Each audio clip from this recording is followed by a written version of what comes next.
Pensemos que en el mundo de la empresa, gracias a Dios, no hay dogmas. Aquí don Leopoldo ha dicho algunas cosas que me han chocado, pero ha habido una que sí, que me ha impactado, que es que él aconseja siempre a ir a favor de la corriente. Esto es lo que yo no aconsejo nunca, ¿no? Y sobre todo a mis hijos, a mis siete hijos y hasta ahora a mis 19 nietos. Y yo les digo que hay que tener el norte claro y ir contracorriente, no dejarse llevar por la corriente, que es mucho más difícil, sin ninguna duda, ir contracorriente, pero uno, como sabrá a dónde va, será feliz. Bien, la ponencia es la apuesta por las personas. Claro, es que la persona es lo más importante, sin ninguna duda. Toda mi vida profesional ha girado alrededor de las personas. Entonces vamos a hacer un rápido repaso a lo que ha sido y a lo que es nuestra compañía en esas tres etapas. La primera, que fue pues este pequeño taller que se montó en Barcelona, 3 personas, pero ¿cómo se originó esa idea, ese proyecto? Pues que el que os está hablando era un mal estudiante, no le gustaba estudiar. Y entonces,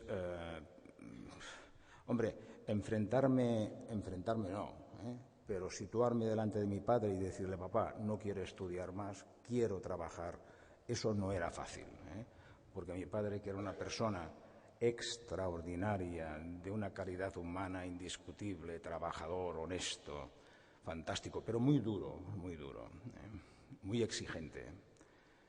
Pues decirle a mi padre no quiero estudiar más y quiero trabajar no fue fácil. Y buscó, al final lo convencí, me ayudó mi madre.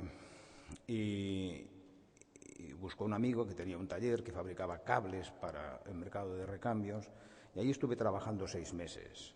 6 meses porque, bueno, a los pocos días de empezar a trabajar, a las semanas, pues ya estaba enfadado con las 30 personas que había en aquel taller, porque era un chaval un poco especial, ¿no? Y entonces con unos discutía de política, con otros discutía de religión y siempre me metía en bollos. Peleado con todos, menos con uno que era un encargado, un chico joven, un maestro, una gran persona. Bueno, yo en ese primer trabajo me enfadé con el propietario, el amigo de mi padre, y pegando un portazo a su despacho me despedí. Tuvimos una discusión. Yo creo que tenía razón. Llegué a casa y dije a mi padre, papá, pues me he marchado, ¿no? Pero es que no es este el trabajo que a mí me gustaba. El trabajo que a mí me gustaría, sería ser mecánico de automóviles, o sea, reparar coches, conocer el coche, ¿no? No hacer cables. Y entonces, mi padre desesperado, mi madre me ayudó, siempre me apoyaba mi madre. Y entonces buscó un trabajo y entré a trabajar en un taller de la Mercedes-Benz en Barcelona. Y allí duré un mes.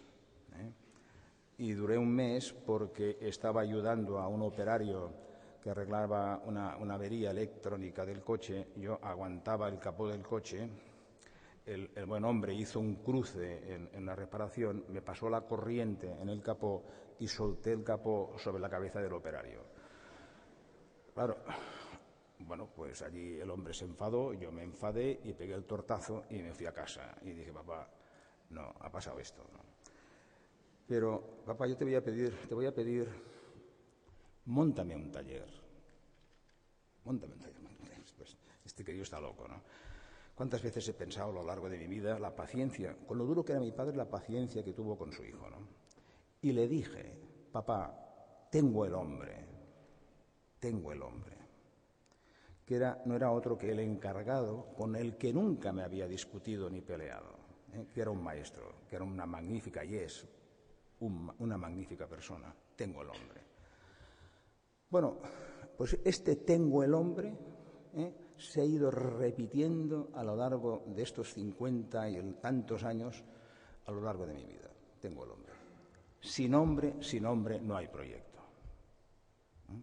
Ni con dinero, ni con capital riesgo, ni con maquinaria. A mí, dadme hombres, y haremos lo que sea.